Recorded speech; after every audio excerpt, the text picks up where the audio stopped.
So as the stock market pushes new all-time highs almost on a daily basis here, it's getting tougher and tougher to find high quality, value type companies at a discount. So naturally, since I can't find value there, I'm just gonna wait till eventually we do see a pullback and some opportunity. But in the meantime, I still have cash that I want to deploy. So naturally, I started looking at speculative positions. These are of course more riskier companies. These are companies that have the potential to lose some of my capital that I put in. However, on the flip side, they present you an opportunity to potentially double, triple, 5x or 10x your money over the long term. So there's definitely, a risk reward here that is enticing, especially in these markets. Now, SoFi is a stock that I personally consider as part of the speculative bucket. It's a well-established company, yes. However, they're still very early on their journey. So there's a lot that could happen over the next few years that could derail this company or could actually help this company multiply its value much faster. Now, if I had to make a bet, I would say that I think SoFi is actually moving higher over the long term. And in this video, I'm going to go over some reasons, 3 of them specifically, as to why I believe SoFi may actually be a very good investment opportunity at today's prices. The keywords are potential opportunity, because it is risky, and also at today's prices. So today's price is around $15 per share, so keep that in mind, and that's kind of what I'm basing all of this analysis on. And full disclosure, I may initiate a position in SoFi over the coming days or weeks. As of recording this, I don't have a position open, but that can change at any time. If you are interested in following me to see if I do open up position or to look at my other stocks and see how they're doing over time, consider joining our VIP group, a link description down below. You'll get access to a Discord. You can chat with me on there and all that fun stuff. And guys, of course, as always, if you appreciate this content, a like goes a long way. So I think it's best to start off with the most recent news on SoFi here, which is, of course, their earnings report. So headlines read that they missed on EPS here. However, their revenue beat by $18.6 million. But what's more amazing is that their revenue growth year over year was 74.2%, which is absolutely phenomenal and makes this a hyper growth company. So clearly the growth is there, but they are still losing a lot of money. However, over time, as the business scales, there's potential for this company to be very profitable, which is why in the short term here, I don't think that, an EPS metric really makes sense to judge this company. I think we should judge it more based on its revenue growth, and how fast it's able to scale. So I went through their earnings report, and I'm going to share with you some details that I think are worth spending time on. So first, we see their members or their customers, which is growing quite well. You can see that from Q2 2019 now to Q2 2021, we have had more than a 3x increase here in this metric. Of course, this has resulted in their products increasing rapidly as well, now sitting at over $3.667 billion.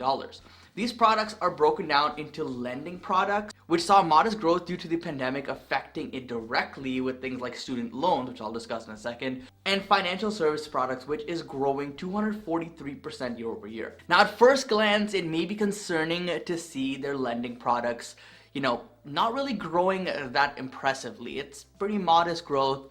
I wouldn't really pay a premium for that kind of growth for such a small company.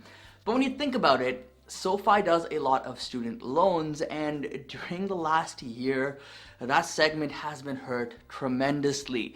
The business is still able to grow despite of this, which shows that they have strength and they're able to adapt and they're able to pull other levers with other lending services to still show growth metrics, which I think is a good thing long term. And of course, I think eventually over time, that student loan business will come back strong. So, this is pretty much their consumer business, right? The consumer part of this company is doing well. They are growing overall here despite student loans pulling it down. However, what they did last year was they made a strong acquisition to make it a more B2B player as well. SoFi bought Galileo for $1.2 billion, which is a payment processor product that powers these neobanks and is their business-to-business platform, or B2B. Some popular products that run on Galileo's network include Robinhood, Remitly, and a bunch of others you probably have heard of.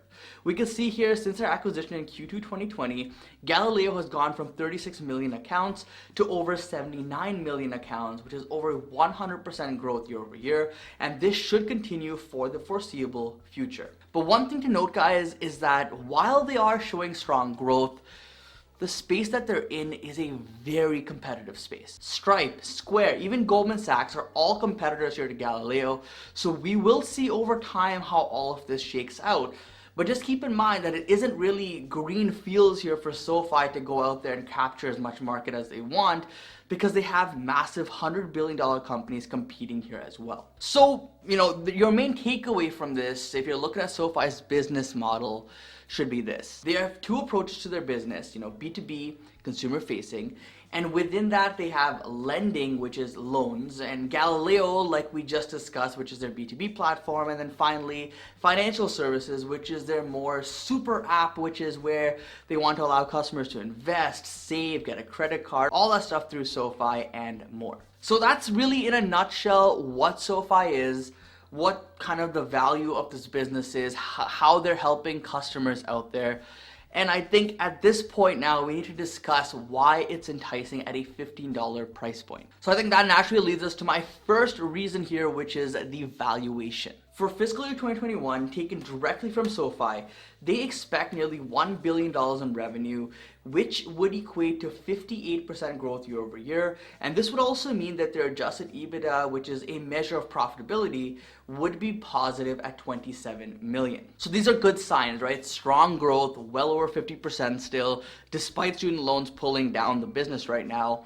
And they are showing profitability on an EBITDA basis. So it's trending in the right direction. And now if we use this 2021 estimate, it puts SoFi at a price of sales of around 812, which is not too bad. Comparing this to Square for 2021, they're expected to pull in around $19.08 billion in revenue, which gives them around a 6.5 price to sales. So, looking at this, you're probably thinking, wait, Square is a much more established company, but it's trading at half the valuation as SoFi, so why would I ever buy SoFi?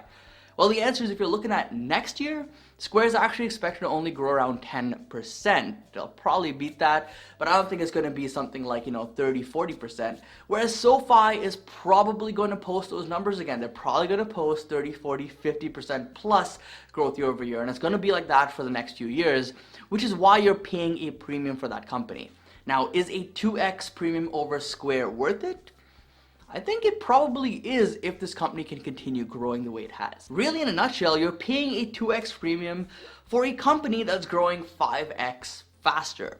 Not a bad deal. I also like that SoFi is kind of a smaller business in the grand scheme of things, right? So, that does come with the risk, but that also comes with huge potential because they have the capability of going from a, $12, $15 billion company, somewhere around there that they are today, to something like a $50 or $100 billion company over time, if everything that they're trying to do actually pans out. Other players in the space like Square has a $123 billion market cap. PayPal is like a $340 billion market cap. So there's definitely a lot of money floating around in this space, and a lot of that could get allocated to SoFi if they continue to execute. Even Stripe, guys, which is not a public company yet, only competes with the Galileo platform here from SoFi, is valued at close to $100 billion now. So we can see that this space demands premium valuations all around once the business starts maturing. So here's kind of the bet, right? You're betting, if you're buying SoFi today, that it will become the next sort of PayPal, Square, Stripe type company because it offers consumer products, it offers B2B, it has the potential, it has the growth, it just has to keep executing to justify the valuation. Now, I know a lot of you who aren't invested in SoFi are probably thinking I'm crazy here for even suggesting that this could be a $50 or $100 billion company. But I'll just say this, I remember when Square was trading at the same price per share that SoFi is today. I remember looking at Square thinking $15 per share, $20 per share. You don't really see the vision of this company. It could be something in the future, but they have a lot to prove out and all this stuff. So I ended up passing on that investment at the time. Looking back now, that was a huge mistake, and I don't want to make the same mistake twice. The second reason that I'm considering buying SoFi here is because the major lockup is done. Lockup periods, if you're not familiar, is when insiders are not allowed to sell their shares. They have to hold them for a certain period of time, and then after that period passes, the lockup expires essentially, and they're allowed to dump their shares onto the market, which essentially causes a lot of selling pressure. Here is SoFi's chart, and you can see exactly where the lockup ended. Volume was quite heavy, and since then the stock has dropped from around $20 per share to now around $15 per share, with the latest sell-off coming after earnings. And now that this massive selling, this huge cloud over the company is past it, I think that buyers can finally step in and we can finally start pushing the price higher now. And there's not as many massive sellers out there to dump their shares, because if they wanted to, they probably would have already done it by now. That does not mean that the stock is guaranteed to go up from here, guys. I want to throw that out there. It just means that the potential now for buyers to take control is higher than it was prior to the lockup. Now, the third reason I'm considering SoFi is because of the potential banking license that they may get very soon. Right now, the way SoFi, lends out money is they borrow money from another bank, they pay that bank, 2% or whatever it is, and then they take it and lend it out to a customer, and they charge the customer like 10% or something, right? So SoFi really makes a spread on that. Once they get their banking license, things can change, and things will change massively for the business, because now what they're going to be able to do is use customer deposits, take that money, lend it out to other customers, and either offer a more competitive rate for their customers, or offer something similar to what they are now but just increase their margins, or kind of do a combination of both. Regardless, getting a banking license would probably be a really, really good thing here for SoFi, and most investors are expecting that to happen very soon. Now, this is just an estimate, but we could see something close to a double up in their adjusted EBITDA if they are able to obtain this license. So it definitely is something to look for, and definitely is a catalyst for the stock if and when they do get approval. So these are kind of my three main points, but there's definitely a fourth one that I want to quickly touch on here. Super investors like Bill Miller and Dan Loeb are buying into SoFi stock as well, which implies that obviously they see potential and value here at these prices. Even on tip ranks, the consensus is nearly 75% upside, but it is only from a couple of analysts here, so always take this with a grain of salt. However, general consensus, Wall Street, smart investors, smart money, whatever you want to call them, they like this stock. So there are definitely positives, there are definitely things to look forward to for this company as an investment, but there are, of course, risks to consider. The biggest risk, I would say, is, of course, competition. The fintech space, guys, is crowded, and I mean crowded, super crowded, and every segment here has tons and tons of players fighting for a piece of the pie. So what this means for SoFi is that they're gonna have to fight competition with every product that they offer. They're gonna have to probably lower prices over time, lower fees, all that kind of stuff, which means that their earnings are gonna suffer over time. However, if they're able to scale large before they're forced to do that, then they're going to be in a position of strength. I think what we're going to see over this next decade is a lot of consolidation in this space, either through mergers and acquisitions, takeovers, that kind of stuff, or some of these companies may actually throw in the towel if they just keep losing money, they just can't turn profitable, and they call it quits. Regardless, I think we'll see some of this kind of cool down in the next year, and I think it's kind of needed because this space is, like you saw, super, super crowded.